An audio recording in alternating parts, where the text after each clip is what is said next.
Al-Fatih, pencetak generasi penghafal Al-Quran.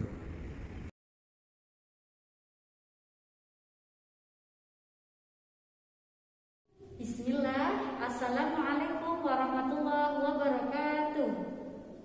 Selamat pagi anak ustazah. Bagaimana kabarnya hari ini nak? Semoga kalian senantiasa sehat dan dalam lindungan Allah Subhanahu wa Ta'ala. Berjumpa lagi hari ini dengan Ustazah Nur. Nah, kali ini nak, kita akan melanjutkan pembelajaran tematik kita. Nah, sebelum pelajaran kita mulai, seperti biasa, mari kita awali dengan membaca basmalah. Bismillah. Baik, anak-anak ustazah. Nah, pekan kemarin kita masuk tentang hidup bersih dan sehat di sekolah. Pada kali ini, pertemuan kali ini nak, kita masuk tentang membiasakan diri hidup bersih dan sehat. Nah, anak-anak ustazah harus membiasakan diri hidup bersih dan sehat dimanapun kalian berada, baik di rumah, di sekolah, di lingkungan bermain maupun di lingkungan masyarakat. Karena hidup bersih dan sehat itu indah ya.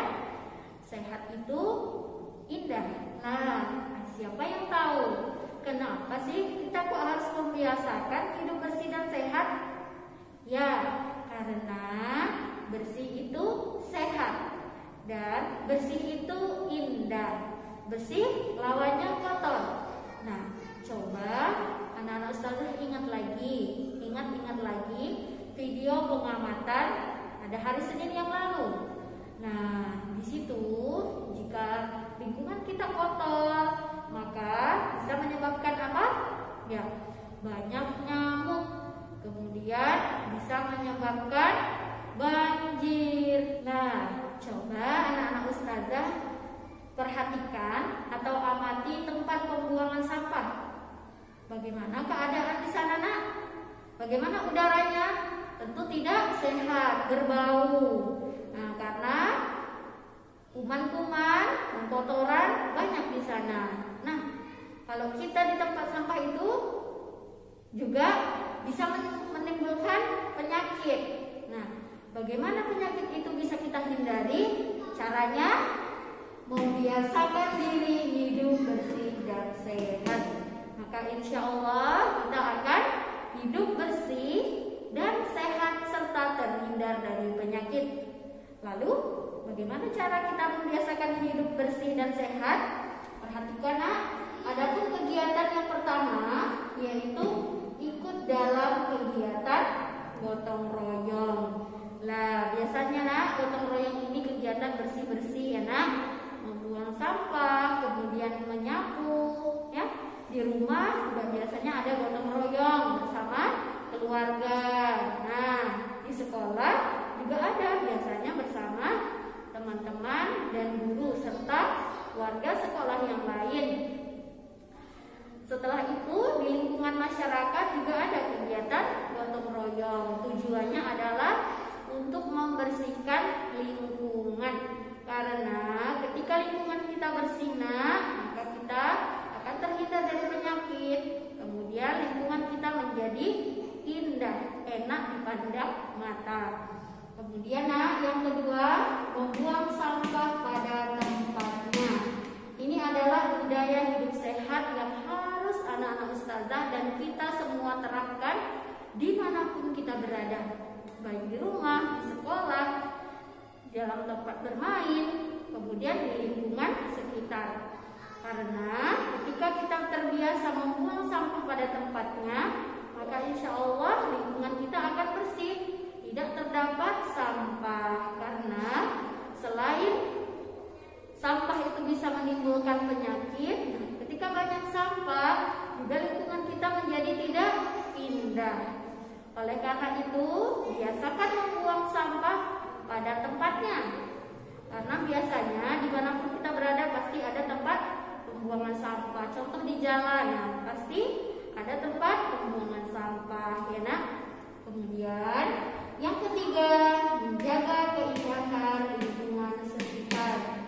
Nah, lingkungan sekitar kita baik di rumah rumah kita, di sekolah, tempat bermain, kemudian di lingkungan harus kita jaga kebersihan dan keindahannya. Jangan malah sebaliknya. Contohnya, halaman rumah kita yang sudah indah, kita tidak merawatnya.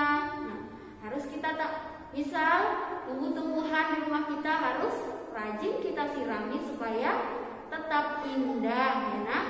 Nah, di sekolah kita contohnya harus kita rawat keindahannya. Kita buang sampahnya, kita rapikan kelasnya misalnya, kita rapikan halaman dan pekarangan sekolahnya. Nah, kemudian di tempat-tempat umum dan tempat bermain juga harus kita jaga dan rawat keindahannya, karena indah itu enak dipandang mata. Selanjutnya nak, yang keempat, menanam berbagai jenis tanaman hijau. Nah, apabila lingkungan kita banyak tanaman hijau, maka akan terlihat indah, akan terlihat sejuk dan asri, ya nak. Sebaliknya, apabila lingkungan kita gersam, tidak ada tanaman, itu kurang indah, ya nak. Karena tanaman-tanaman itu juga memberikan udara yang sejuk. Kita merasa nyaman. Kemudian lingkungan kita juga akan indah.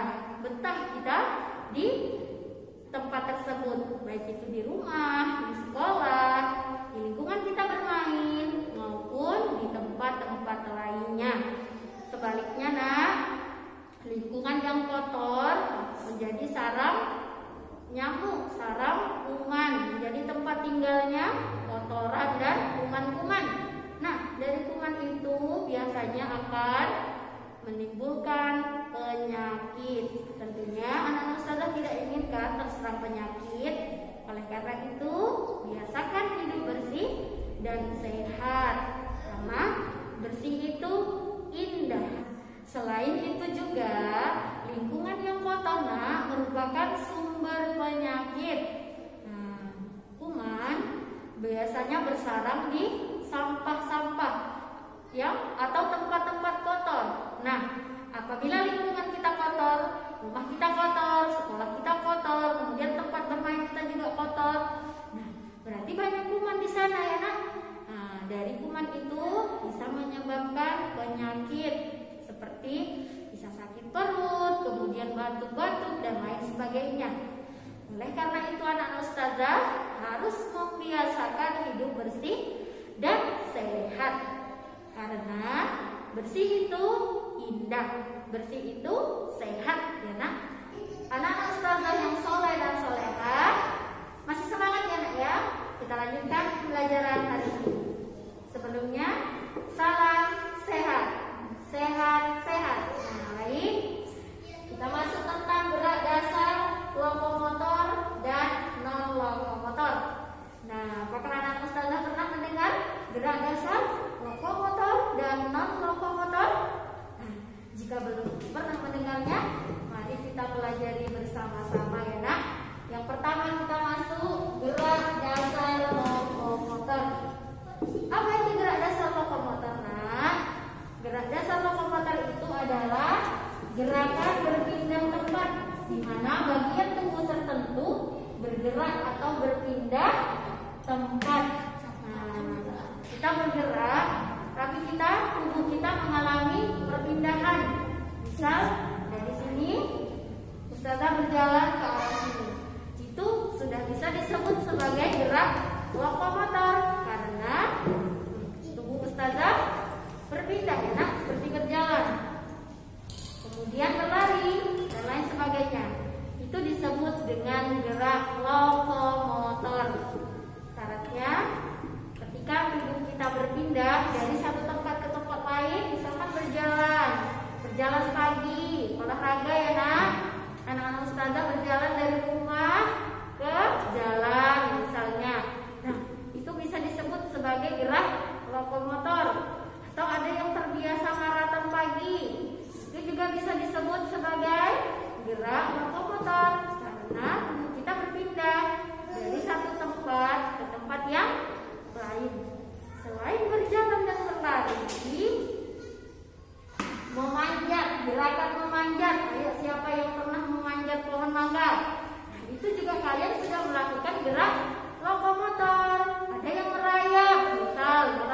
gerakan merayap seperti anak kecil, adik kita di rumah yang masih bayi.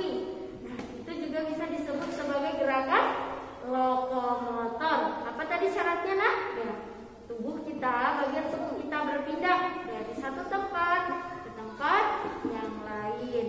Kemudian, Nak, kita masuk yang kedua, gerak dasar non lokomotor. Ini lawan dari gerak lokomotor, ya, Nak. Jika tadi gerak lokomotor itu kita berpindah, tubuh kita berpindah dari satu tempat ke tempat yang lain, maka gerakan non lokomotor ini tubuh kita tetap atau tidak mengalami perpindahan. Nah, saudara bacakan ya, Nak. Gerakan non lokomotor adalah gerakan yang tidak disertai dengan perpindahan tempat. Artinya tubuh atau badan kita tetap di tempat yang sama, tidak bergeser atau tidak bergerak ke tempat yang lain. Apa contoh gerakannya, Nak? Contohnya adalah memutar badan. Tetap di tempat yang sama, hanya bergerak saja, tapi tidak berpindah tempat. Apalagi contohnya, membungkukkan badan. Membungkukkan badan. Biasanya para olahragawan, sebelum mereka bermain bola, sepak bola, mereka harus melakukan pemanasan. Angkat tangan, diangkat tangannya, kemudian membungkuk, ya, Nak. Itu bisa disebut sebagai gerak non lokomotor. Ini, Nak, hanya menggerakkan bagian tubuh tertentu saja, tidak sampai kita berpindah tempat. Contohnya yang lain, memutar tadi sudah, menendang bola misal, tapi tetap di tempat, menendang seperti ini. Nah, kaki saja yang bergerak, itu juga disebut sebagai gerak non lokomotor. Lainnya, mengayun tangan kita digerak-gerakkan ke arah depan, ke belakang, tanpa kita bergerak, ya, Nak. Itu juga bisa disebut sebagai gerak non lokomotor. Kita lanjutkan pembelajaran hari ini, ya, Nak, yaitu tentang bahan alam dan buatan dalam berkarya. Nah, dalam membuat sebuah karya, Nak, biasanya kita seringkali menggunakan dua jenis bahan, yaitu yang pertama bahan dari alam dan yang kedua bahan buatan. Nah, Ustazah hari ini akan memperkenalkan kepada kalian tentang bahan alam dan bahan buatan. Apa sih pengertian bahan alam dan bahan buatan? Nah, simak video dari Ustazah, ya, Nak. Yang pertama, kita membahas tentang bahan alam. Apa itu bahan alam, Nak? Bahan alam adalah bahan asli dari alam, bahan yang berasal dari alam, yang belum tercampur oleh apapun dan belum diolah lagi dengan tangan manusia. Itu pengertian dari bahan alam. Lalu, apa contoh dari bahan alam? Banyak sekali, anak, ya. Nah, ada contohnya ranting pohon, kemudian ada daun-daunan, kacang-kacangan, biji-bijian. Ada apa lagi, Nak? Nah, seperti cangkang telur juga termasuk bahan alam, artinya berasal dari alam, belum tercampuri oleh zat apapun, kemudian juga belum diolah oleh tangan manusia. Nah, macam-macam bahan tersebut yang tadi saya sebutkan, seperti daun dan lain sebagainya, itu termasuk bahan alam yang biasa dan sering digunakan untuk membuat sebuah karya. Nah, Ustazah mempunyai satu jenis karya, satu contoh karya, ya, Nak. Perhatikan. Nah, di sini ada gambar gajah. Ini adalah hasil karya dari bahan alam, asli dari bahan alam, ya, Nak. Nah, di sini gambar gajah ini, Nak, ya, kalian perhatikan. Nah, ini berasal dari daun yang sudah kering. Tidak ada zat pewarna apapun, kemudian tidak ada campuran apapun. Asli dari bahan alam, yaitu daun semuanya, Nak. Nah,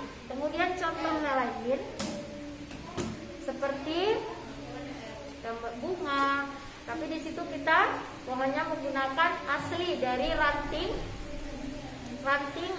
pohon. Nah, itu juga termasuk karya yang terbuat dari bahan alam. Kemudian yang kedua adalah bahan buatan. Nah, berbeda dengan bahan alam tadi, jika bahan buatan ini adalah bahan-bahan yang digunakan untuk berkarya atau membuat suatu kerajinan tangan, namun bahan ini sudah diolah kembali, artinya tidak asli berasal dari alam. Bisa berasal dari alam, tetapi sudah diolah atau dicampur dengan zat lain. Nah, sudah diolah kembali oleh manusia. Apa saja contohnya, Nak? Banyak sekali. Salah satunya ada plastik, kemudian plastisin, kertas, dan masih banyak lagi. Nah, Ustazah punya satu contoh karya yang sudah jadi. Indah ya, Nak ya? Sangat indah sekali. Nah, ini adalah contoh karya yang berasal dari bahan buatan. Nah, di sini ada kain flanel. Nah, ini juga sudah dibuat kembali, diolah kembali oleh manusia. Di sini ada bunga, daun bunga yang juga berasal dari bahan apa, Nak? Ya, plastik. Di sini ada stik, es krim ya, Nak. Nah, ini juga termasuk dalam bahan buatan. Nah, karya ini perhatikan, Nak, ini adalah contoh karya atau kerajinan tangan yang terbuat dari bahan buatan. Contoh lain, perhatikan ya, Nak. Nah, ini ada bola corona. Nah, ini terbuat dari apa, Nak, bahan dasarnya? Ya, plastisin. Nah, plastisin ini adalah termasuk bahan buatan. Ini sudah diolah kembali oleh manusia, bukan asli berasal dari bahan alam. Nah, contoh kerajinan seperti ini, Nak, termasuk ke dalam kerajinan yang berasal dari bahan buatan. Satu lagi Ustazah ada contoh. Nah, di sini ada bunga, ya, Nak. Nah, ini juga termasuk sebuah karya atau kerajinan tangan yang terbuat dari bahan alam atau bahan buatan. Ya, termasuk dari bahan buatan. Apa bahan dasarnya, Nak? Ya, bahan dasarnya adalah plastik. Nah, plastik itu tadi termasuk ke dalam jenis bahan buatan yang bisa digunakan untuk berkarya. Ustazah yang soleh dan soleha, cukup sampai di sini materi kita pada hari ini ya, Nak ya. Ustazah ingatkan, jangan lupa ditonton videonya sampai habis ya, Nak. Kemudian dibaca materinya dan tugasnya ya dikerjakan. Ustazah ingatkan untuk anak-anak Ustazah semuanya agar rajin-rajin dan tetap menjaga kesehatan dan kebersihan tubuh dan lingkungan kita ya, Nak ya. Nah, caranya sering-sering mencuci tangan menggunakan sabun. Kemudian jika keluar rumah jangan lupa memakai masker atau face shield. Setelah itu rajin mengkonsumsi buah dan sayur. Nah, membuang sampah harus di tempatnya ya, Nak ya. Nah, jaga keindahan lingkungan kita, baik lingkungan rumah, lingkungan sekolah dan sebagainya. Baiklah, Nak, mari kita tutup pertemuan kita dengan membaca doa kafaratul majlis. Subhanakallahumma wa bihamdika asyhadu an la ilaha illa anta astaghfiruka wa atubu ilaik. Sampai jumpa di video-video Ustazah selanjutnya ya, Nak ya. Insyaallah. Ustazah tutup. Assalamualaikum warahmatullahi wabarakatuh.